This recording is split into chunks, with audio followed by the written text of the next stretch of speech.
Banyak orang mengira bahwa Rusia hanya memiliki satu jet tempur generasi kelima, yaitu Su-57.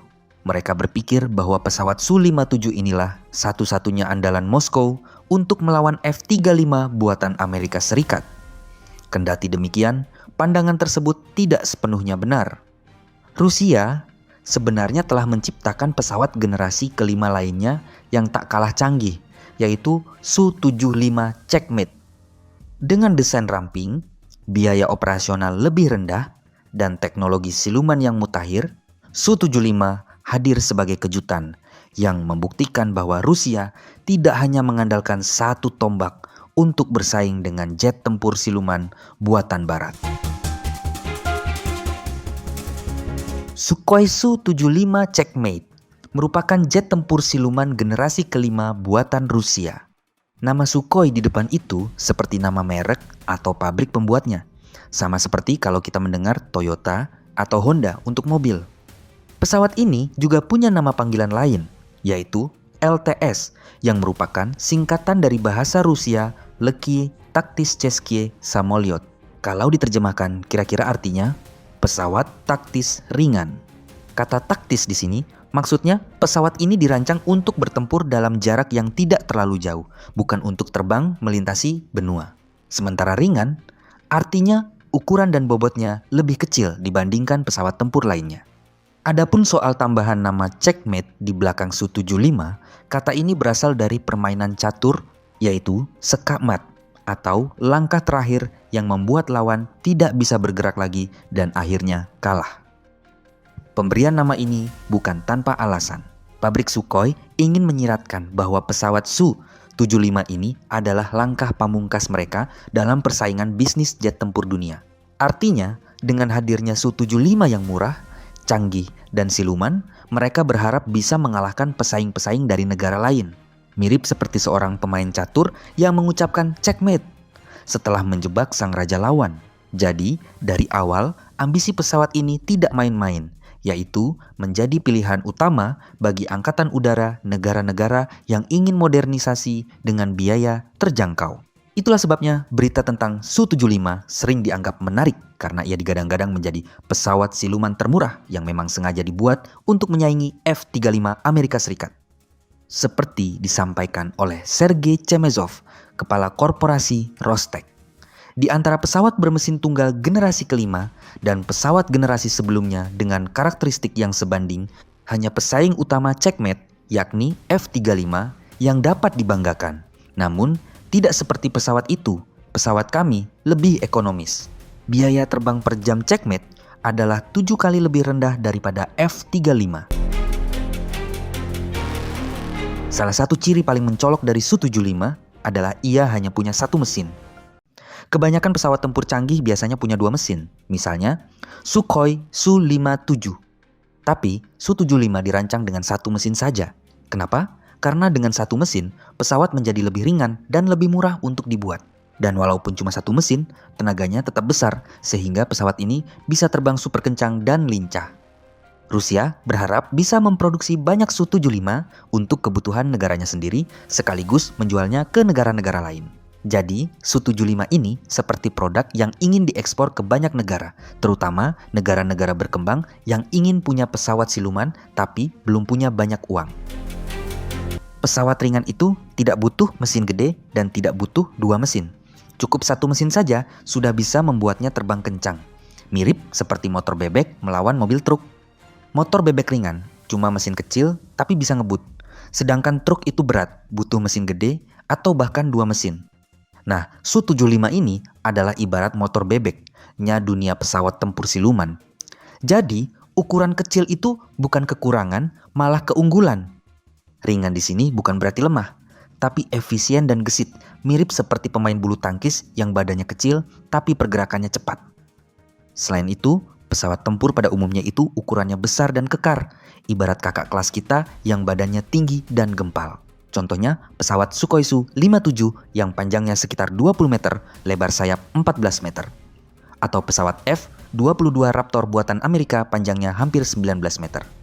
Nah, Su-75 ini panjangnya cuma sekitar 17,5 meter. Selisih 2 hingga 3 meter itu selisih yang sedikit. Tapi kalau di dunia nyata, selisih itu sepanjang sebuah mobil city car seperti Toyota Agya. Jadi pesawat ini seperti adik kelas yang lebih mungil, lincah, dan tidak memakan banyak tempat. Sekarang, supaya kamu benar-benar ngebayangin ukuran 17,5 meter itu, coba ingat-ingat lapangan basket. Panjang lapangan basket yang standar adalah 28 meter. Berarti, pesawat ini hanya separuh dari panjang lapangan basket. Atau, kalau di sekolahmu ada ruang kelas, panjang ruang kelas biasanya 9 meter. Dua ruang kelas digabung jadi 18 meter. Nah, Su-75 itu panjangnya kurang lebih 2 ruang kelas yang berjajar. Jadi, dengan ukuran yang relatif lebih kecil dibandingkan jet tempur di kelasnya, ditambah dengan satu mesin yang menjadi dapur pacunya, Su-75 bisa melesat hingga kecepatan Mach 1,8 sampai 2. Mach 1 adalah kecepatan suara, sekitar 1200 km per jam. Kalau Mach 2 berarti 2 kali kecepatan suara, kira-kira 2200 sampai 2470 km per jam. Coba bayangkan, dalam 1 jam, pesawat ini bisa terbang dari Jakarta ke Medan bolak-balik. Adapun soal jarak terbang, terdapat 2 istilah, yaitu jarak tempur dan jarak ferry. Maksud jarak tempur adalah seberapa jauh pesawat bisa terbang sambil membawa amunisi penuh seperti rudal, bom, dan lain-lain. Jaraknya sekitar 1400 sampai 1500 km. Itu kira-kira jarak dari Jakarta ke Pulau Bali. Jadi, pesawat ini bisa terbang dari Jakarta, menghajar musuh di Bali, lalu pulang lagi tanpa isi bensin. Sementara itu, maksud jarak ferry adalah jarak terbang paling jauh tanpa membawa amunisi, hanya pesawat kosong tanpa persenjataan. Jaraknya sekitar 2.800 sampai 3.000 km. Dari Jakarta, dia bisa terbang sampai ke Singapura, terus ke Bangkok, Thailand, bahkan hampir ke Vietnam, lalu balik lagi. Gila kan? Pesawat ini juga bisa terbang sangat tinggi, yaitu sekitar 16.500 meter. Pada ketinggian itu, langit sudah gelap karena hampir mencapai angkasa luar. Bahkan, pilot bisa melihat bentuk bumi yang melengkung. Keren banget! Su-75 menggunakan arsitektur terbuka, artinya mudah di-upgrade di masa depan seperti kita upgrade aplikasi di ponsel Android. Tidak perlu membongkar seluruh pesawat sebab jantung sensoriknya adalah radar AESA. Radar AESA ini singkatannya rumit, tapi intinya radar ini bisa memindai banyak target sekaligus dengan cepat. Ia mampu melacak hingga 30 target dalam satu waktu dan menyerang 6 target secara bersamaan. Bayangkan, kamu bermain game tembak-tembakan, tiba-tiba ada 30 musuh di layar kamu. Nah, dengan radar AESA, kamu bisa memilih 6 musuh paling berbahaya dan meluncurkan rudal ke mereka semua dalam hitungan detik. Jadi, begitulah kira-kira gambaran Su-75 Checkmate. Pesawat ini kecil, lincah, murah, siluman, dan punya sensor canggih. Meskipun hanya bermesin satu, ia bisa terbang super kencang tanpa afterburner, bisa membawa banyak amunisi, dan sulit dideteksi radar. Pantas saja Rusia menjulukinya Checkmate, langkah pamungkas yang membuat pesaingnya tak berkutik. Buat negara-negara yang ingin punya pesawat siluman tapi tidak punya uang banyak, Su-75 ini ibarat mimpi yang jadi kenyataan.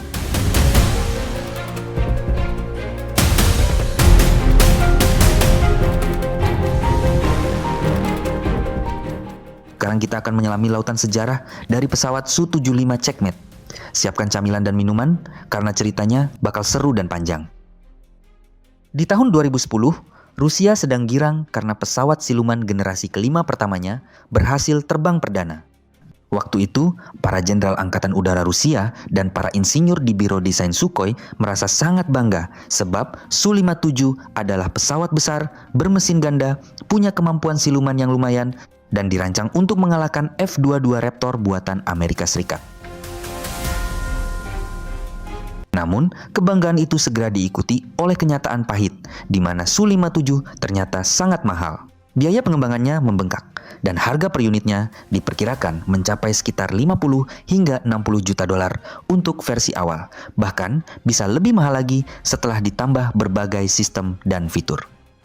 Kementerian Pertahanan Rusia yang dipimpin oleh Menteri Sergei Shoigu memesan ratusan unit Su-57 untuk seluruh angkatan udara, itu pun rencananya akan didatangkan secara bertahap hingga tahun 2028. Bandingkan dengan Amerika yang memesan hampir 2.500 unit F-35. Jadi, meskipun Su-57 hebat, jumlahnya relatif sedikit, yang akibatnya Rusia masih mengandalkan pesawat-pesawat generasi keempat seperti MiG-29 dan Su-27 yang tidak siluman.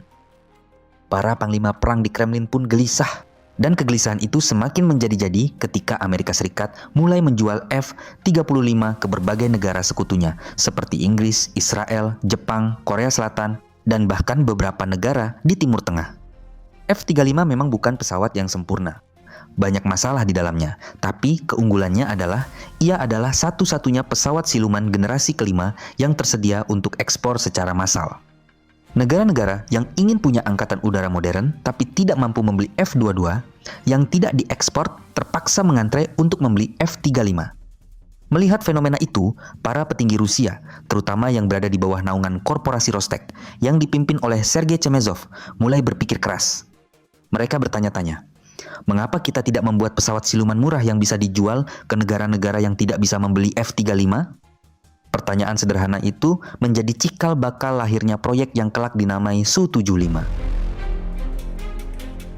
Proyek rahasia itu dimulai secara serius sekitar tahun 2015 hingga 2017. Di dalam pabrik Sukhoi, sekelompok insinyur terbaik dikumpulkan dalam sebuah tim kecil yang diberi tugas masing-masing, yaitu merancang pesawat tempur siluman bermesin tunggal yang ringan, lincah, dan yang terpenting murah. Mereka memberikan nama kode internal untuk proyek ini, yaitu LTS, kepanjangan dari Legi Taktischeský Samolyot. Dalam bahasa Rusia, Legi berarti ringan, Taktischeský berarti taktis, dan Samolyot artinya pesawat. Jadi LTS adalah pesawat taktis ringan. Kata ringan di sini bukan berarti lemah, melainkan mengacu pada bobot dan ukuran yang lebih kecil dibandingkan Su-57. Konsep ini sebenarnya bukan hal baru. Pada tahun 90-an dan awal 2000-an, Rusia pernah memiliki mimpi serupa dengan proyek yang disebut MiG-LFI atau Sukhoi LFS, tapi semua itu batal karena kekurangan dana. Namun kali ini situasinya berbeda. Ekonomi Rusia relatif stabil berkat harga minyak dan gas yang tinggi, dan teknologi manufaktur sudah lebih maju. Maka proyek LTS pun dapat berjalan dengan baik. Para insinyur Sukhoi bekerja. Mereka tidak boleh mengumumkan apapun ke publik.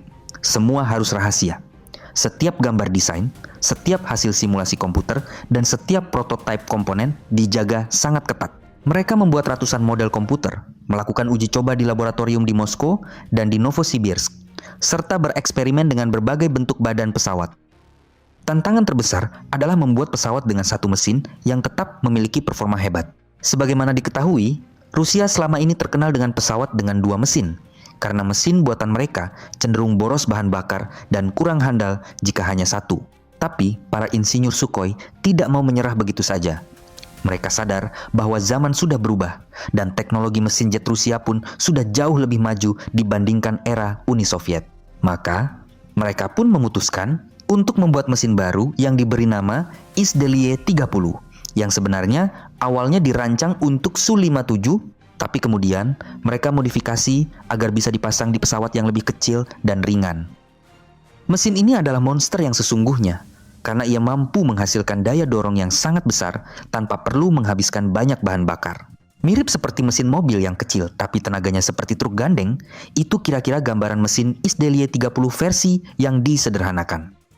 Dengan mesin ini, pesawat LTS yang nantinya bernama Su-75 bisa terbang dengan kecepatan super cruise, yaitu terbang lebih cepat dari kecepatan suara tanpa perlu menyalakan afterburner. Afterburner itu semacam tombol ngebut di pesawat jet yang membuatnya melesat tapi boros bensin, mirip seperti kamu menancap gas mobil sampai pedalnya mentok. Nah, kalau pesawat lain harus menekan tombol ngebut itu untuk terbang supersonik, Su-75 cukup melaju biasa saja, sudah tembus suara. Itulah keunggulan besar yang membuat pesawat ini irit dan tetap bertenaga. Setelah bertahun-tahun bekerja, akhirnya tibalah saat yang ditunggu-tunggu. Pada tahun 2019 dan 2020, desas-desus tentang pesawat siluman murah buatan Rusia mulai bocor ke media. Para pengamat militer di seluruh dunia mulai bertanya-tanya, apa benar Rusia sedang membuat pesawat generasi kelima yang kedua? Ada yang skeptis, ada pula yang antusias. Namun, semua keraguan itu sirna pada bulan Juli 2021 ketika dalam ajang pameran kedirgantaraan terbesar di Rusia, yaitu MAKS 2021 yang diselenggarakan di kota Zhukovsky dekat Moskow, Sukhoi secara mengejutkan mengungkapkan prototipe Su-75 Checkmate untuk pertama kalinya. Bukan cuma model kecil atau gambar komputer, melainkan prototipe berukuran asli yang dipajang di dalam hangar raksasa. Para pengunjung pameran yang terdiri dari jurnalis, calon pembeli, pejabat militer, dan penggemar pesawat sontak terkesima. Pesawat itu punya moncong seperti hidung hiu, sayapnya melebar ke belakang, dan intake udara di bagian bawah yang berbentuk unik menyerupai huruf V terbalik. Desainnya terlihat futuristik namun tetap sederhana, tidak serumit Su-57 yang memiliki banyak lekukan rumit. Dan yang paling mengejutkan, di samping pesawat itu berdiri sebuah plakat besar bertuliskan Su-75 Checkmate lengkap dengan spesifikasi singkat. Sergei Chemezov, kepala Rostec, dengan bangga berdiri di depan prototipe itu dan menyampaikan pidato yang menggetarkan dunia. Dia mengatakan bahwa Checkmate bukan hanya pesawat tempur biasa, melainkan game changer yang akan mengubah peta kekuatan udara global karena pesawat ini menawarkan kemampuan generasi kelima dengan harga yang hanya sepertiga atau bahkan seperempat dari harga F-35. Bayangkan, F-35 saat itu dihargai sekitar 80 hingga 100 juta dolar per unit, tergantung versinya. Sementara Su-75 ditargetkan hanya 25 hingga 35 juta dolar. Selisihnya sangat besar, seperti perbedaan harga antara mobil mewah Mercedes S-Class dengan mobil keluarga Toyota Avanza. Tentu saja, banyak pihak yang meragukan klaim harga semurah itu, tapi Rusia tampak percaya diri. Seketika itu juga, dunia terbelah menjadi dua kubu. Kubu pertama adalah para pengamat barat yang skeptis. Mereka mengatakan bahwa Rusia hanya memamerkan pesawat hantu tanpa mesin yang berfungsi. Mereka berargumen bahwa membuat prototip patung untuk pameran itu mudah, tapi membuat pesawat yang benar-benar bisa terbang dan bertempur adalah cerita lain. Mereka juga mengingatkan bahwa Rusia seringkali menjanjikan hal-hal hebat, namun kemudian molor bertahun-tahun, seperti yang terjadi pada Su-57 yang proses pengembangannya sangat lama. Sementara itu, kubu kedua terdiri dari negara-negara yang selama ini frustrasi karena tidak bisa membeli F-35. Amerika Serikat hanya menjual F-35 ke sekutu dekatnya yang memiliki hubungan politik yang sangat erat, seperti Inggris, Australia, Jepang, dan Israel. Negara-negara lain seperti India, Mesir, Turki, Argentina, Malaysia, Indonesia, dan banyak negara di Afrika dan Timur Tengah tidak bisa mendapatkan F-35 karena berbagai alasan, mulai dari politik, biaya yang besar, hingga embargo senjata. Nah, bagi negara-negara inilah, Su-75 seperti oase di padang pasir. Tiba-tiba, ada tawaran pesawat siluman modern dengan harga yang tidak akan menguras kas negara. Bisa dibayangkan betapa tertariknya para panglima militer di negara-negara tersebut. Mereka langsung melirik Su-75 dengan penuh hasrat, seperti orang yang kehausan melihat air minum. Dunia maya dan media cetak ramai memberitakan Su-75. Banyak yang membandingkannya dengan F-35. Ada yang menyebutnya F-35 versi Rusia karena sama-sama bermesin tunggal dan sama-sama siluman. Tapi ada juga yang menyebutnya lebih mirip dengan pesawat X-32 buatan Boeing yang dulu kalah bersaing dengan F-35. Namun, para desainer Sukhoi cepat-cepat membantah bahwa Su-75 bukanlah tiruan dari pesawat manapun. Mereka dengan tegas mengatakan bahwa pesawat ini punya karakter unik, terutama pada bagian intake udara yang berada di bawah perut pesawat, bukan di samping badan seperti F-35. Intake berbentuk huruf V atau Y itu dirancang khusus untuk menghalangi gelombang radar melihat langsung ke bilah kipas mesin yang biasanya menjadi pemantul radar yang kuat. Dengan kata lain, Su-75 lebih pintar dalam bersembunyi dari radar dibandingkan F-35 dalam beberapa aspek tertentu, meskipun tentu saja belum bisa menandingi F-22 yang super canggih. Namun yang terpenting, Su-75 dirancang sejak awal dengan filosofi open architecture, yang artinya sistemnya bisa diubah-ubah sesuai keinginan pelanggan. Misalnya, kalau ada negara yang ingin menggunakan rudal buatan mereka sendiri, bukan rudal Rusia, maka sistem komputer Su-75 bisa disesuaikan. Kalau ada negara yang ingin memasang radar bikinan lokal, itu juga bisa. Fleksibilitas ini sangat jarang ditemukan di pesawat tempur modern, karena biasanya negara produsen memaksa pembeli untuk menggunakan senjata dan sistem buatan mereka sendiri. Nah, Rusia kali ini berbeda. Mereka sadar bahwa untuk merebut pasar ekspor, mereka harus bersikap lebih ramah dan tidak terlalu memaksakan kehendak. Ini seperti penjual nasi goreng yang bersedia menambahkan sambal sesuai selera pembeli, tidak memaksa semua pembeli makan dengan tingkat kepedasan yang sama. Agar sejarah ini semakin lengkap, kita harus membahas tentang siapa saja yang berminat membeli Su-75.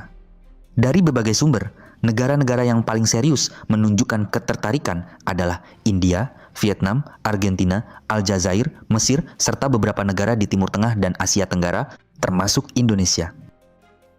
India misalnya adalah partner lama Rusia dalam proyek pesawat tempur seperti Sukhoi Su-30 MKI yang diproduksi bersama. Namun, hubungan India dengan Rusia sempat renggang ketika India memilih membeli jet tempur Rafale dari Prancis. Namun kini, dengan tawaran Su-75 yang murah, India kembali melirik Rusia. Apalagi India selama ini frustrasi dengan program pesawat siluman dalam negerinya, yaitu AMCA, Advanced Medium Combat Aircraft, yang molor terus dan belum jelas kapan jadi. Maka, Su-75 bisa menjadi solusi sementara yang sangat menarik. Argentina juga punya cerita menarik. Negara ini sudah lama ingin memodernisasi angkatan udaranya yang tua, tapi selalu dihalangi oleh Inggris yang melarang penjualan pesawat yang mengandung komponen buatan Inggris. Nah, Su-75 buatan Rusia tentu tidak mengandung komponen Inggris sama sekali, sehingga Argentina bisa membelinya dengan bebas. Begitu pula dengan Iran, yang setelah sekian lama terkena sanksi, kini mulai bisa membeli senjata dari luar, dan Su-75 jelas masuk dalam daftar incaran mereka. Sementara itu, negara-negara Afrika seperti Aljazair dan Mesir, yang selama ini menjadi pelanggan setia senjata Rusia, juga tidak akan melewatkan kesempatan untuk mendapatkan pesawat generasi kelima dengan harga terjangkau.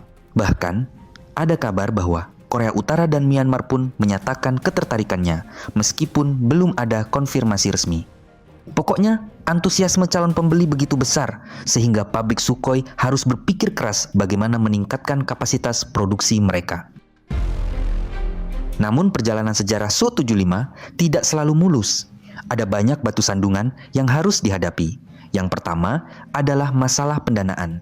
Meskipun Rusia mengklaim akan membiayai proyek ini dengan dana negara, kenyataannya anggaran pertahanan Rusia tidak sebesar Amerika Serikat atau Cina.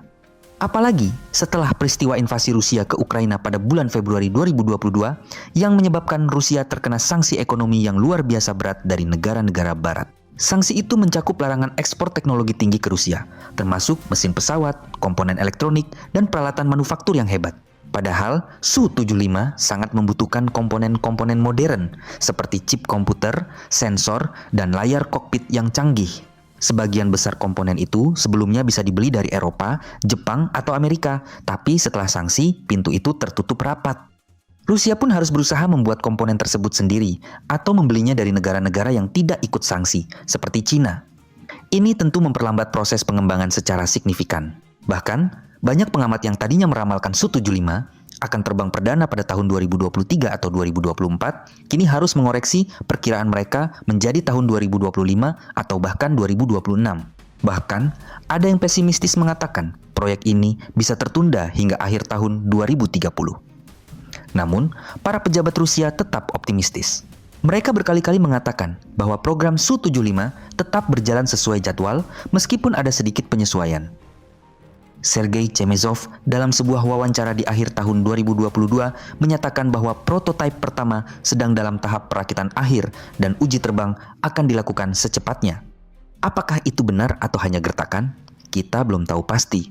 Yang jelas, dunia terus memantau perkembangan Su-75 dengan mata yang sangat tajam. Sekarang, mari kita berbicara soal persaingan. Su-75 tidak hanya bersaing dengan F-35 Amerika Serikat, tapi juga dengan pesawat-pesawat generasi kelima lainnya yang mulai bermunculan. Cina misalnya telah memiliki pesawat siluman J-20 yang meskipun lebih besar dan bermesin ganda, tetap menjadi pesaing di kelas atas. Cina juga sedang mengembangkan pesawat siluman yang lebih kecil dan lebih murah, yaitu FC-31 yang kemudian berevolusi menjadi J-35 untuk keperluan ekspor. J-35 ini mirip dengan Su-75 karena sama-sama bermesin tunggal, sama-sama siluman, dan sama-sama ditargetkan untuk pasar internasional. Maka jadilah persaingan tiga kutub, F-35 dari Amerika, J-35 dari Cina, dan Su-75 dari Rusia. Masing-masing punya kelebihan dan kekurangan. F-35 paling canggih secara sensor dan jaringan, tapi paling mahal dan hanya tersedia untuk sekutu AS. J-35 mungkin harganya lebih murah dari F-35, tapi masih diragukan kemampuannya karena belum banyak diuji. Su-75 mengklaim paling murah, paling sederhana dalam perawatan, dan paling fleksibel dalam hal persenjataan. Namun, reputasi Rusia sempat tercoreng setelah perang di Ukraina, di mana beberapa sistem senjata canggih Rusia tidak berfungsi sebagaimana mestinya. Ini membuat calon pembeli sedikit ragu. Apakah Su-75 nantinya akan benar-benar sehandal yang dijanjikan atau hanya sekedar pesawat promosi belaka? Hanya waktu yang bisa menjawab. Jangan lupakan juga soal perawatan dan logistik. Su-75 memang didesain mudah dirawat dengan waktu persiapan antar penerbangan yang singkat. Konon, pesawat ini hanya butuh waktu sekitar 1 jam untuk mengisi bahan bakar, memasang amunisi, dan melakukan pemeriksaan singkat sebelum terbang lagi. Bandingkan dengan pesawat generasi sebelumnya yang bisa butuh berjam-jam. Ini penting dalam situasi perang, di mana pesawat harus bisa terbang berkali-kali dalam sehari. Kemudahan perawatan ini dicapai dengan desain yang sederhana, komponen yang mudah dijangkau, dan sistem diagnostik otomatis yang mirip dengan yang ada di mobil modern. Jika ada kerusakan, komputer di pesawat akan memberitahu teknisi bagian mana yang rusak dan suku cadang apa yang harus diganti. Tidak perlu lagi teknisi membongkar seluruh pesawat untuk mencari sumber masalah. Ini seperti kamu punya laptop yang kalau ada error langsung muncul kode kesalahan di layar. Tidak perlu bawa ke tukang servis untuk ditebak-tebak. Bagi negara berkembang yang tidak memiliki banyak teknisi pesawat ulung, fitur ini adalah anugerah yang luar biasa. Dari segi kokpit atau ruang kemudi pilot, Su-75 juga mengusung teknologi modern. Tidak ada lagi puluhan alat pengukur analog seperti di pesawat jadul. Yang ada adalah layar datar besar berwarna, biasanya 2 atau 3 layar, yang menampilkan peta, informasi musuh, status pesawat, dan segala macam data yang dibutuhkan pilot. Layar ini bisa diatur sesuai keinginan pilot, mirip seperti kamu mengatur widget di ponsel pintar. Pilot juga menggunakan helm pintar yang bisa menampilkan data langsung di kaca helm sehingga pilot bisa melihat menembus badan pesawat. Maksudnya, dengan helm ini, pilot bisa melihat ke bawah atau ke samping dan kamera di luar pesawat akan menampilkan gambar ke dalam helm, sehingga seolah-olah pilot memiliki mata di seluruh tubuh pesawat. Ini sangat berguna dalam pertempuran jarak dekat, di mana pilot harus selalu waspada terhadap musuh yang mungkin datang dari arah manapun. Fitur semacam ini sebenarnya sudah ada di F-35. Dan kini Su-75 juga mengadopsinya, meskipun mungkin dengan teknologi yang sedikit berbeda dan mungkin tidak secanggih F-35 versi terbaru. Namun setidaknya, pilot Su-75 tidak akan ketinggalan zaman. Sekarang kita akan memasuki babak paling mendebarkan dalam sejarah Su-75, yaitu tentang uji terbang. Su-75 memang belum benar-benar terbang. Yang sudah dipamerkan di MAKS 2021 hanyalah prototipe statis, alias pesawat yang hanya bisa dipajang, bukan terbang. Namun demikian, kabar terbaru dari sumber-sumber Rusia menyebutkan bahwa prototipe yang sebenarnya, yang lengkap dengan mesin dan sistem avionik, sedang dalam tahap akhir perakitan di pabrik pesawat di Komsomolsk-on-Amur, kota di timur jauh Rusia, yang terkenal sebagai pabrik utama Sukhoi. Pabrik ini sangat besar, bahkan di masa Uni Soviet, mereka memproduksi ribuan pesawat tempur. Kini, para pekerja di pabrik itu bekerja dengan semangat tinggi karena mereka sadar bahwa Su-75 adalah masa depan perusahaan mereka. Beberapa foto yang bocor di media sosial menunjukkan bagian-bagian pesawat yang sedang dirakit, meskipun tidak jelas apakah itu benar-benar Su-75 atau pesawat lain. Yang pasti, jika prototipe Su-75 berhasil terbang, itu akan menjadi momen bersejarah yang akan diingat oleh dunia kedirgantaraan. Bayangkan, pesawat siluman murah buatan Rusia terbang di atas langit Siberia, melakukan manuver-manuver lincah, lalu mendarat dengan mulus. Momen itu akan menjadi jawaban bagi semua keraguan, sekaligus menjadi pukulan telak bagi Amerika Serikat yang selama ini memonopoli pasar pesawat siluman ekspor. Itulah mengapa pemerintah Amerika Serikat dan sekutunya sangat memperhatikan program Su-75. Mereka khawatir bahwa jika Su-75 benar-benar berhasil dan banyak negara membelinya, maka dominasi teknologi F-35 di dunia akan tergerus. Apalagi jika Su-75 terbukti handal dan murah, maka banyak negara yang akan beralih ke Rusia, dan itu akan menjadi mimpi buruk bagi industri pertahanan Barat. Namun, kita harus tetap berpikir jernih. Su-75 bukan tanpa kelemahan. Karena ukurannya yang kecil dan hanya satu mesin, pesawat ini tidak bisa membawa persenjataan sebanyak Su-57 atau F-15. Jangkauan tempurnya yang 1.500 km juga tergolong sedang, tidak terlalu jauh jika dibandingkan dengan pesawat pembom jarak jauh. Untuk negara-negara yang wilayahnya luas, seperti Indonesia atau India, jangkauan segitu mungkin masih kurang jika harus terbang dari satu ujung ke ujung lain tanpa mengisi bahan bakar di tengah jalan. Namun Rusia punya solusi, yaitu dengan memasang alat pengisian bahan bakar di udara, sehingga Su-75 bisa menerima bahan bakar dari pesawat tanker sambil terbang, sehingga jangkauannya bisa diperpanjang tanpa batas selama pilotnya kuat menahan kantuk. Selain itu, karena pesawat ini masih dalam pengembangan, belum ada yang tahu seberapa andal mesin tunggalnya. Dalam dunia penerbangan militer, pesawat bermesin ganda dianggap lebih aman karena jika satu mesin mati, mesin satunya masih bisa membawa pulang pesawat. Tapi, untuk pesawat bermesin tunggal, jika mesinnya mati, pesawat akan jatuh seperti batu. Ini yang menjadi kekhawatiran banyak calon pembeli. Rusia menjawab dengan mengatakan bahwa mesin Izdeliye-30 sudah teruji sangat handal dengan tingkat kegagalan yang sangat rendah setara dengan mesin pesawat komersial yang jarang mati. Tapi apakah klaim itu benar? Lagi-lagi, hanya waktu dan uji terbang yang bisa membuktikan. Satu hal menarik lainnya adalah soal harga. Rusia mengklaim Su-75 hanya akan dihargai 25 hingga 35 juta dolar AS per unit. Bandingkan dengan F-35 yang harganya bisa 3 kali lipat. Namun, banyak pengamat meragukan angka itu karena pesawat generasi kelima manapun yang benar-benar siluman dengan radar AESA dan sistem senjata canggih mustahil semurah itu. Bisa jadi, harga 25 juta dolar itu hanya untuk pesawat telanjang tanpa senjata, tanpa radar, tanpa mesin, atau hanya untuk versi ekspor yang kemampuannya sudah dikurangi. Praktek seperti ini sudah biasa dalam industri senjata, di mana negara produsen memasang harga rendah untuk menarik perhatian. Tapi, setelah pembeli menambahkan semua fitur yang diperlukan, harganya bisa melonjak 2 atau 3 kali lipat.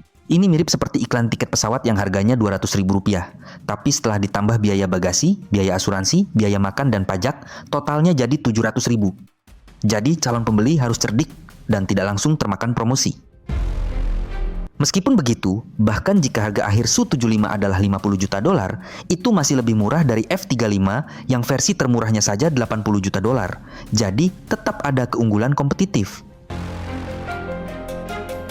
Kisah Su-75 juga tidak lepas dari drama politik internasional. Ketika Rusia menginvasi Ukraina pada 2022, banyak negara yang tadinya berminat membeli senjata Rusia menjadi ragu atau bahkan membatalkan niat mereka. Mereka takut terkena sanksi dari Amerika jika membeli senjata Rusia. Amerika Serikat memiliki undang-undang yang disebut CAATSA, Countering America's Adversaries Through Sanctions Treaty, yang memungkinkan AS memberikan sanksi kepada negara manapun yang membeli senjata dari Rusia. India misalnya, sudah beberapa kali mendapat ancaman sanksi karena membeli sistem rudal S-400 dari Rusia. Namun India tetap nekat karena merasa kepentingan nasionalnya lebih penting. Nah, untuk Su-75, situasinya akan sama rumitnya. Negara-negara yang ingin membeli Su-75 harus siap menghadapi kemarahan Amerika yang bisa berupa sanksi ekonomi, pembatasan perdagangan, atau bahkan ancaman militer tidak langsung.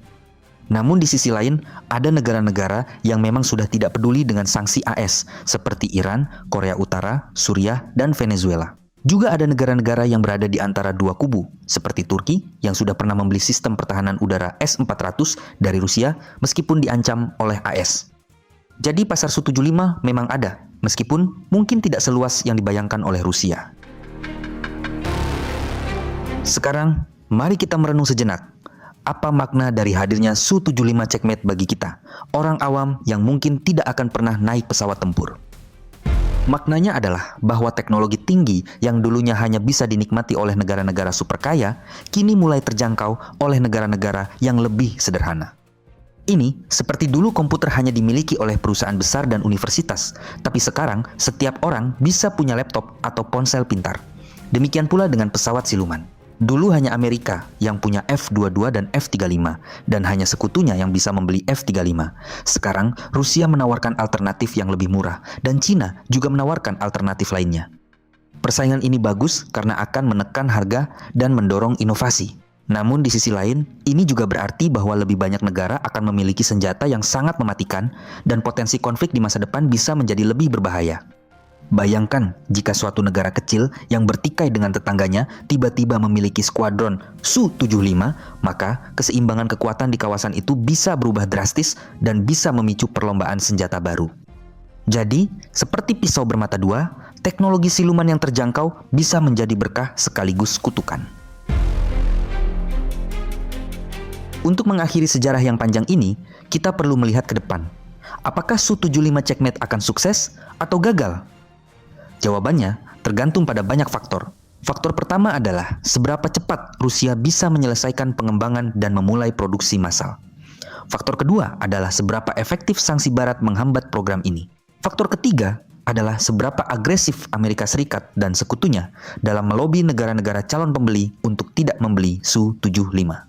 Faktor keempat adalah apakah pesawat ini benar-benar sehandal dan semurah yang dijanjikan. Dan faktor kelima adalah apakah akan ada perang besar lain yang mengubah prioritas pertahanan global. Sampai saat ini, Su-75 masih menjadi janji yang belum terbukti. Namun jika janji itu terwujud, maka kita akan menyaksikan salah satu revolusi dalam sejarah penerbangan militer, di mana pesawat siluman tidak lagi menjadi mainan eksklusif negara adidaya, melainkan menjadi senjata yang tersedia bagi banyak negara di dunia. Apakah itu hal yang baik atau buruk? Kita serahkan pada para pemimpin dunia dan sejarawan di masa depan. Yang jelas, nama Su-75 Checkmate telah tercatat dalam sejarah sebagai salah satu upaya paling ambisius Rusia untuk mengubah papan catur geopolitik global. Dan seperti dalam permainan catur, langkah skakmat yang sesungguhnya hanya akan terjadi jika semua bidak telah bergerak dengan sempurna. Kita tunggu saja langkah selanjutnya dari pabrik Sukhoi dan para pesaingnya. Semoga sejarah ini memberikan gambaran yang jelas bagi Anda yang ingin tahu lebih banyak tentang pesawat tempur generasi kelima dari Rusia. Sekarang, camilan dan minuman Anda mungkin sudah habis, tapi pengetahuan tentang Su-75 Checkmate akan tetap tersimpan di benak Anda, siap untuk diceritakan kembali kepada teman-teman yang lain. Bayangkanlah, jika suatu hari nanti pesawat Su-75 Checkmate yang masih berupa prototipe statis di pameran itu akhirnya benar-benar mengangkat hidungnya dari landasan pacu untuk pertama kalinya. Hari itu pasti akan menjadi hari bersejarah yang disiarkan langsung oleh stasiun televisi Rusia dengan kamera yang dipasang di berbagai sudut lapangan terbang di Komsomolsk-on-Amur. Para insinyur dan pekerja pabrik akan menangis haru karena puluhan tahun mimpi mereka untuk membuat pesawat siluman rakyat akhirnya terwujud. Pilot uji coba yang dipilih pasti yang paling berpengalaman. Mungkin seorang pahlawan Rusia yang sudah pernah menerbangkan Su-57. Ia akan mengenakan pakaian anti-gravitasi berwarna jingga terang, lalu melangkah ke kokpit dengan percaya diri. Mesin Isdelia 30 yang digadang-gadang akan dinyalakan dan suaranya yang khas, tidak terlalu bising tapi berdengung dalam, akan memekakan telinga semua orang yang ada di sana. Kemudian, setelah semua sistem diperiksa, pesawat akan meluncur pelan lalu tiba-tiba melesat seperti anak panah yang dilepaskan dari busur. Dalam hitungan detik, Su-75 akan sudah berada di angkasa, meninggalkan kepulan asap tipis di belakangnya. Dan ketika pesawat itu mencapai ketinggian aman, pilot akan melakukan manuver pertama, putaran tajam, tanjakan vertikal, lalu terbang lurus dengan kecepatan supersonik tanpa afterburner. Di menit itulah, semua keraguan dunia akan sirna. Su-75 bukanlah hantu, bukan sekedar model pameran, tapi nyata adanya. Berita tentang penerbangan perdana ini akan menjadi headline di seluruh media global, mengalahkan berita tentang krisis ekonomi atau olahraga sekalipun. Dan di Pentagon, para jenderal Amerika akan menghela napas panjang karena kini mereka harus menghadapi kenyataan bahwa pesawat siluman murah buatan Rusia benar-benar ada. Setelah penerbangan perdana yang sukses, maka tibalah masa yang paling krusial, uji coba pengembangan. Biasanya, sebuah pesawat tempur baru butuh waktu 5-10 tahun untuk diuji coba secara menyeluruh, mulai dari uji stabilitas terbang, uji mesin di berbagai ketinggian, uji kemampuan siluman di ruang anekoik, uji tembak rudal di lokasi latihan, hingga uji ketahanan terhadap serangan petir dan cuaca ekstrem. Nah, Su-75 pun akan melalui semua itu. Namun karena Rusia sudah punya pengalaman dengan Su-57, mereka mungkin bisa mempersingkat waktu uji coba. Yang paling menarik, adalah uji coba siluman melawan radar buatan Barat. Biasanya, Rusia akan menyewa atau menggunakan radar buatan Eropa yang mereka dapatkan secara diam-diam. Lalu, mereka akan menerbangkan Su-75 di depannya untuk melihat seberapa jauh jarak deteksinya. Hasil uji coba ini pasti sangat rahasia, tapi bocoran-bocoran kecil mungkin akan muncul. Jika ternyata Su-75 bisa mendekati sasaran hingga jarak 30 km tanpa terdeteksi, itu sudah dianggap sukses besar untuk pesawat semurah itu. Sebab, F-35 pun tidak selalu bisa sedekat itu jika melawan radar modern. Tentu saja, para penggemar penerbangan akan ramai-ramai berdebat di forum-forum internet. Ada yang membela Rusia, ada yang mencibir. Tapi satu hal yang pasti, Su-75 akan menjadi bahan pembicaraan yang tidak pernah habis. Sekarang, mari kita bicara tentang kemungkinan evolusi Su-75 menjadi varian-varian lain. Karena pesawat ini didesain dengan arsitektur terbuka, bukan tidak mungkin di masa depan akan muncul Su-75 versi 2 kursi, yaitu pesawat dengan pilot dan operator senjata di belakangnya, mirip seperti versi latih atau versi serang darat. Atau bisa juga muncul versi tanpa awak, alias drone tempur. Bayangkan, Su-75 yang diprogram untuk terbang sendiri tanpa pilot di dalamnya, dikendalikan dari jarak jauh atau bahkan oleh kecerdasan buatan. Ini terdengar seperti film fiksi ilmiah, tapi sebenarnya teknologi ini sudah mulai dikembangkan di banyak negara. Rusia sendiri sudah punya drone tempur bernama S-70 Okhotnik yang besar. Jadi, menggabungkan teknologi Su-75 dengan sistem otonom bukanlah hal yang mustahil. Jika itu terjadi, maka Su-75 tidak hanya menjadi pesawat termurah, tapi juga menjadi pesawat siluman tanpa awak termurah di dunia yang bisa dikirim ke misi paling berbahaya tanpa perlu mengorbankan nyawa pilot. Negara-negara yang memiliki tentara kecil pasti akan sangat tertarik dengan varian seperti ini, karena mereka bisa memiliki angkatan udara yang tangguh tanpa perlu merekrut dan melatih puluhan pilot yang membutuhkan biaya besar. Di sisi lain, ada juga kemungkinan Su-75 digunakan sebagai pesawat pengawal untuk pesawat pengebom strategis seperti Tu-160 atau Tu-95. Biasanya, pesawat pengebom tua itu tidak siluman, sehingga mudah dideteksi radar musuh.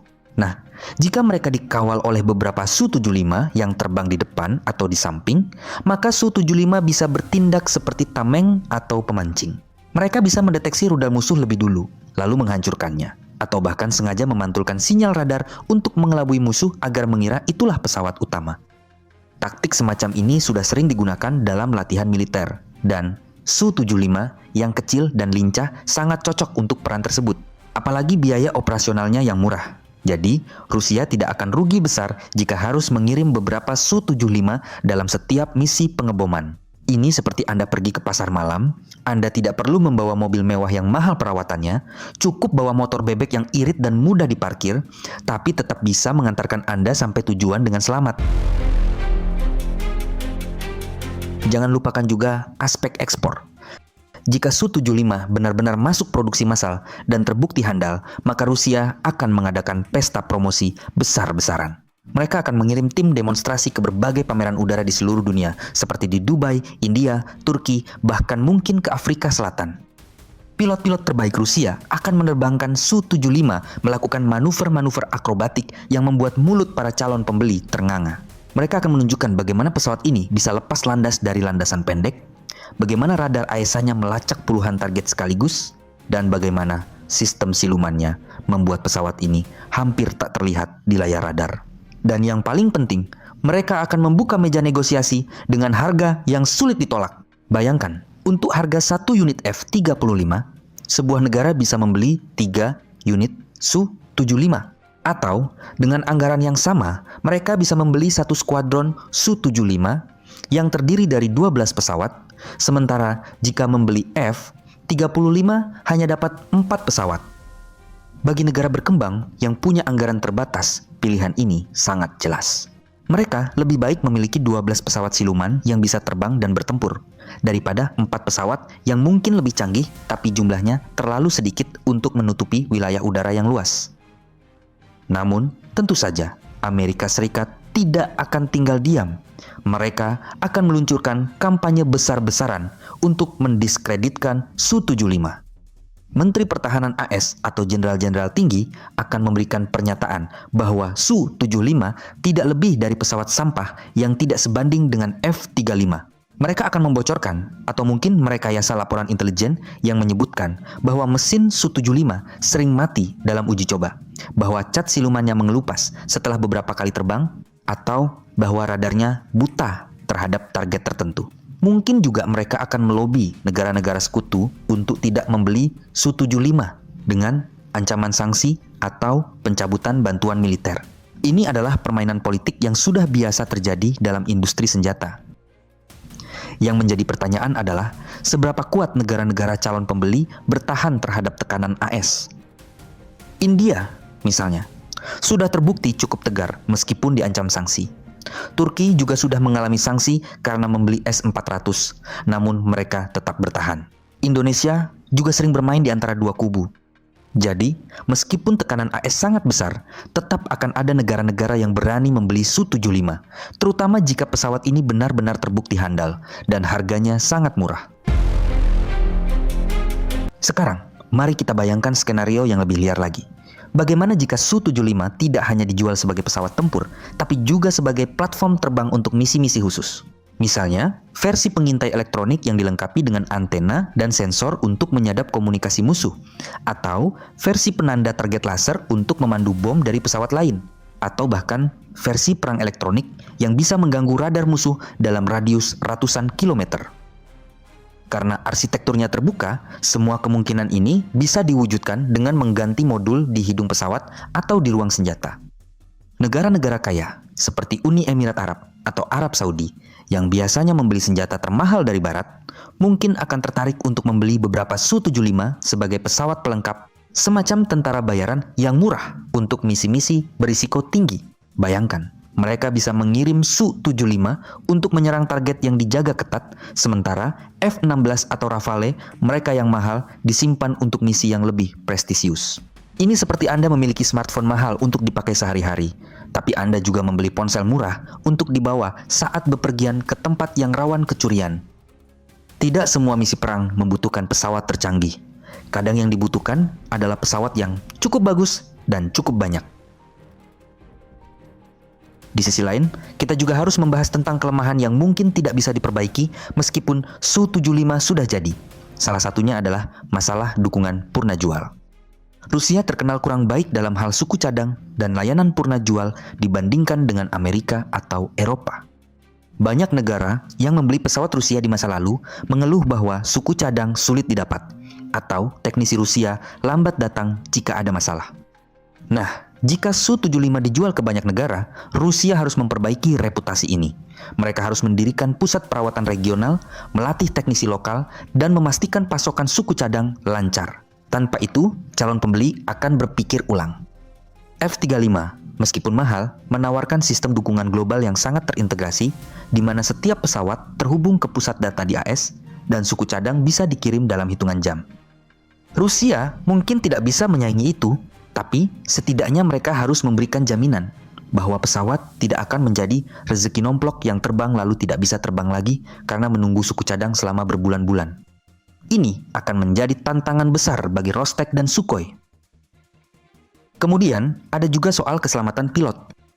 Pesawat bermesin tunggal seperti Su-75, meskipun mesinnya handal, tetap memiliki resiko yang lebih tinggi dibandingkan pesawat bermesin ganda. Rusia bisa mengurangi risiko ini dengan sistem ejeksi kursi yang sangat canggih. Kursi ejeksi buatan Rusia, seperti Zvezda K-36, terkenal sangat andal dan sudah menyelamatkan banyak pilot dalam berbagai kecelakaan. Bahkan, dalam kecepatan rendah atau ketinggian rendah, kursi ini bisa bekerja dengan baik. Jadi, jika mesin mati, pilot masih punya kesempatan untuk keluar dari pesawat dengan selamat.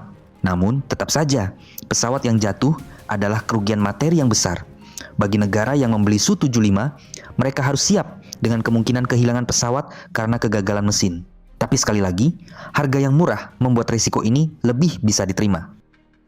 Jika sebuah F-35 jatuh, negaranya akan kehilangan investasi 100 juta dolar. Jika Su-75 jatuh, kerugiannya hanya 30 juta dolar. Jadi, seperti asuransi, harga yang lebih murah membuat orang lebih rela mengambil resiko. Akhirnya, kita sampai pada pertanyaan terbesar. Apakah Su-75 checkmate akan benar-benar menjadi checkmate bagi pesaing-pesaingnya? Atau justru menjadi stalemate di mana tidak ada yang menang? Saya rasa jawabannya tergantung pada definisi kemenangan. Jika kemenangan diartikan sebagai menjual ribuan unit dan menggusur F-35 dari pasaran, maka kecil kemungkinan Su-75 bisa melakukan itu. F-35 sudah terlalu mapan dengan rantai pasok global dan dukungan politik AS yang sangat kuat. Namun, jika kemenangan diartikan sebagai menciptakan segmen pasar baru yang belum tergarap, yaitu pesawat siluman murah untuk negara berkembang, maka Su-75 sudah setengah jalan menuju kemenangan. Karena dengan atau tanpa Su-75, kebutuhan akan pesawat siluman murah itu sudah ada. Dan Rusia adalah yang pertama kali mengeluarkan produk yang secara serius menawarkan solusi tersebut. Cina dengan J-35 mungkin akan menyusul, tapi Rusia punya keunggulan pengalaman dalam perang nyata, meskipun hasilnya kontroversial dan jaringan hubungan pertahanan yang sudah lama terbangun. Jadi, meskipun tidak akan menjadi raja catur yang menguasai seluruh papan, Su-75 setidaknya bisa menjadi kuda yang lincah dan sulit ditangkap, memberikan kejutan di setiap sudut papan. Nah, itulah kelanjutan hal menarik tentang Su-75 checkmate yang mungkin belum Anda dengar sebelumnya. Mulai dari mimpi penerbangan perdana, hingga intrik politik dan skenario-skenario gila di masa depan. Semua ini memang belum terjadi. Tapi itulah yang membuat sejarah pesawat ini terus hidup dan dinamis. Kita sebagai pengamat boleh berspekulasi, boleh berdebat, dan tentu saja boleh berharap. Siapa tahu, suatu hari nanti bisa menyaksikan langsung Su-75 terbang di langit kota Anda, entah itu di pameran udara atau mungkin dalam suatu misi militer. Sampai saat itu tiba, teruslah penasaran dan teruslah belajar, karena dunia persenjataan itu tidak pernah membosankan. Camilan Anda mungkin sudah habis untuk kedua kalinya. Tapi semangat untuk mengetahui lebih banyak tentang teknologi masa depan tidak akan pernah habis. Terima kasih sudah menyelami lautan sejarah Su-75 checkmate sampai ke ujung paling jauh. Tapi di luar semua itu, ada satu aspek yang jarang dibahas orang. Bagaimana Su-75 bisa beradaptasi dengan medan perang modern yang terus berubah, terutama dalam hal peperangan elektronik dan drone. Rusia sebenarnya memiliki pengalaman pahit di Ukraina, di mana pesawat-pesawatnya sering kali kesulitan menghadapi sistem pertahanan udara mobile yang didukung radar western dan intervensi elektronik. Dari pengalaman itulah, Su-75 dirancang dengan konsep open architecture yang memungkinkan pemutakhiran sistem avionik dan peperangan elektronik jauh lebih mudah dibandingkan Su-35 atau Su-30. Artinya, jika besok ada jammer baru buatan NATO yang mengganggu frekuensi tertentu, tim teknis Sukhoi bisa merilis patch atau mengganti modul elektronik tanpa harus membongkar setengah pesawat. Ini keuntungan besar yang jarang disebut di brosur pemasaran, karena biasanya yang ditonjolkan hanyalah siluman dan kecepatan. Selain fleksibilitas elektronik, Su-75 juga dikabarkan akan mengusung sistem kendali berbasis kecerdasan buatan untuk membantu pilot dalam mengelola sensor dan ancaman. Meski Rusia tidak sehebat AS dalam pengembangan AI militer, mereka punya keunggulan dalam hal algoritma optimasi dan logika fuzzy yang sudah diuji di Su-57. Untuk negara berkembang yang tidak memiliki pilot sehebat Amerika, fitur ini bisa menjadi penyelamat. Pilot muda dengan jam terbang terbatas bisa lebih fokus pada taktik sementara AI membantu mendeteksi rudal, memilih jalur penerbangan siluman, atau bahkan mengendalikan pesawat tanpa awak jika komunikasi terputus. Bayangkan, jika Su-75 suatu hari bisa diterbangkan dari jarak jauh sebagai drone siluman opsional itu, akan mengubah cara negara kecil berperang tanpa harus mengorbankan nyawa pilot. Lalu, bagaimana dengan isi perut pesawat, yaitu ruang senjata internal? Su-75 hanya punya satu ruang senjata besar di bawah perut, bukan dua ruang seperti F-22 atau F-35. Ini sempat dikritik sebagai kompromi yang terlalu ekstrim. Tapi, coba lihat dari sudut pandang lain.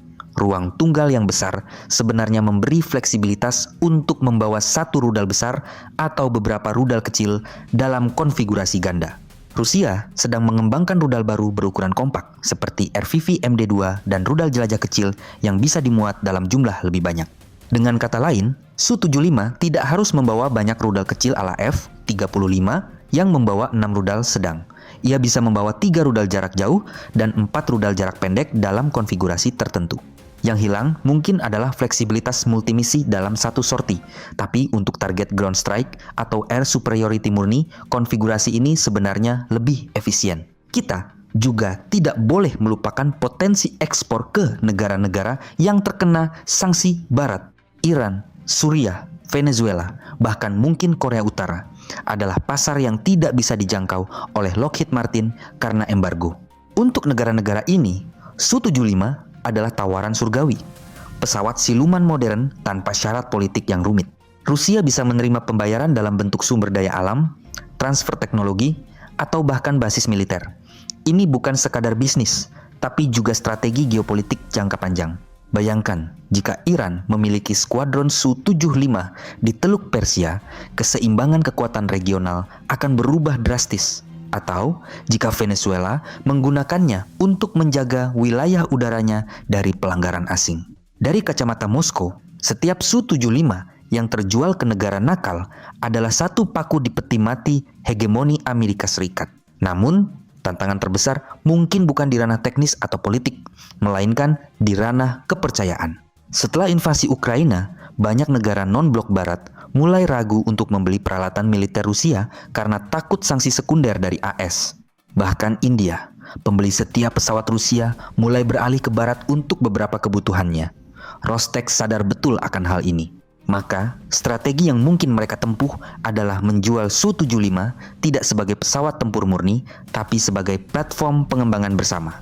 Artinya, negara pembeli diundang untuk ikut memproduksi komponen tertentu, melakukan modifikasi lokal, bahkan menulis ulang sebagian perangkat lunaknya. Dengan cara ini, Su-75 bukan lagi produk Rusia, melainkan produk bersama, sehingga lebih sulit dikenai sanksi. Ini trik lama yang berhasil pada program Su-30 MKI dengan India, dan bisa diulang dengan varian Su-75 untuk Brasil, Afrika Selatan, atau bahkan negara-negara ASEAN seperti Vietnam atau Indonesia. Satu hal lagi yang sering dilupakan, umur ekonomis pesawat. F-35 dirancang untuk terbang hingga 8.000 jam atau sekitar 30 tahun dengan perawatan intensif. Su-75 dengan harga murah kemungkinan hanya diharapkan mencapai 4.500 jam. Tapi, bagi negara berkembang yang tidak melakukan patroli udara setiap hari, 4.000 jam itu bisa bertahan 25 tahun. Dan ketika saatnya pensiun, mereka tidak perlu pusing mencari suku cadang karena harga beli yang murah membuat pensiun dini lebih bisa diterima. Ini filosofi disposable stealth yang terdengar gila, tapi sebenarnya pragmatis. Lebih baik memiliki 30 Su-75 yang terbang 100 jam per tahun daripada 12 F-35 yang terbang 250 jam per tahun karena biaya per jam terbangnya selangit. Untuk negara dengan anggaran pertahanan terbatas, matematika sederhana itu sulit dibantah. Akhirnya, kita kembali ke pertanyaan awal yang tak pernah habis. Apakah Su-75 Checkmate akan benar-benar terbang massal? Jawabannya sangat tergantung pada dua faktor, uji terbang yang berhasil dalam 2 tahun ke depan, dan keberanian Rostec untuk terus mendanai program ini meski tekanan sanksi semakin berat. Jika pesawat prototip pertama yang katanya akan terbang tahun 2024 itu benar-benar meluncur mulus dan menunjukkan kemampuan siluman yang meyakinkan, maka badai pesanan akan datang dari Afrika, Timur Tengah, dan Asia Tengah. Sebaliknya, jika terjadi kecelakaan fatal atau pengembangan molor hingga 2030, maka Checkmate akan menjadi sekadar catatan kaki dalam sejarah aviasi. Tapi sampai saat itu, kita hanya bisa menonton, berspekulasi, dan sesekali tersenyum melihat betapa ambisiusnya industri pertahanan Rusia meski sedang terjepit. Bukankah itu yang membuat dunia ini menarik? Bukan sekadar siapa yang menang atau kalah, tapi bagaimana sebuah negara yang penuh kontroversi masih mampu memimpikan pesawat masa depan di tengah badai.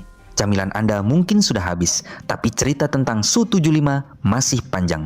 Sampai jumpa di episode berikutnya, ketika prototipe itu akhirnya membuka roda dan meninggalkan landasan.